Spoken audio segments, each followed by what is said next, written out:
2015-നും 2024 ഇടയിൽ കേരളത്തിൽ സംഭവിച്ചിട്ടുള്ള പ്രധാനപ്പെട്ട 4 ഉരുൾപൊട്ടലുകൾ ഏതൊക്കെയാണെന്ന് നോക്കാം. 2015-നും 2024 ഇടയിൽ ഇന്ത്യയിൽ ഏകദേശം 3782 ഉരുൾപൊട്ടലുകളാണ് റിപ്പോർട്ട് ചെയ്യപ്പെട്ടിട്ടുള്ളത്. അതിൽ തന്നെ 2239 എണ്ണം കേരളത്തിലാണ് എന്നുള്ളതാണ്. ഇനി കേരളത്തിൽ സംഭവിച്ചിട്ടുള്ള പ്രധാനപ്പെട്ട 4 ഉരുൾപൊട്ടലുകൾ ഏതൊക്കെയാണെന്ന് നോക്കാം. അത് 4ാം സ്ഥാനത്ത് വരുന്നത് 2019 ഓഗസ്റ്റ് 8-ാം തീയതി വയനാട് പുത്തുമലയിൽ സംഭവിച്ചിട്ടുള്ള ഉരുൾപൊട്ടലാണ്.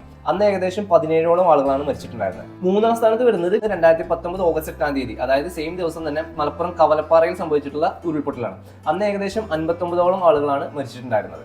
2ാം സ്ഥാനത്ത് വരുന്നത് 2020 ഓഗസ്റ്റ് 6-ാം തീയതി ഇടുക്കി പെട്ടിമുടിയിൽ ഉണ്ടായിട്ടുള്ള ഉരുൾപൊട്ടലാണ്. അന്ന് ഏകദേശം 66ഓളം ആളുകൾ മരിച്ചിട്ടുണ്ടായിരുന്നു. 1ാം സ്ഥാനത്ത് ഇപ്പോൾ നിൽക്കുന്നത് 2024 ജൂലൈ 30-ാം തീയതി, അതായത് കഴിഞ്ഞ ദിവസം വയനാട് മുണ്ടക്കയിൽ സംഭവിച്ചിട്ടുള്ള ഉരുൾപൊട്ടലാണ്. ഇതിൽ ഏകദേശം ഇപ്പോഴത്തെ ഒരു കണക്ക് പ്രകാരം പറയുകയാണെങ്കിൽ 200ഓളം ആളുകൾ മരിച്ചിട്ടുണ്ടെന്നാണ് ന്യൂസിൽ പറയുന്നത് കേട്ടത്. മരണനിരക്കുകൾ ഇനിയും കൂടാനാണ് ചാൻസ് ഉള്ളത് എന്നുള്ളതാണ് നമുക്ക് പല ന്യൂസുകളും കാണുമ്പോൾ മനസ്സിലാവുന്നത്. ഇപ്പോൾ ഏകദേശം 200 കഴിഞ്ഞിട്ടുണ്ട്.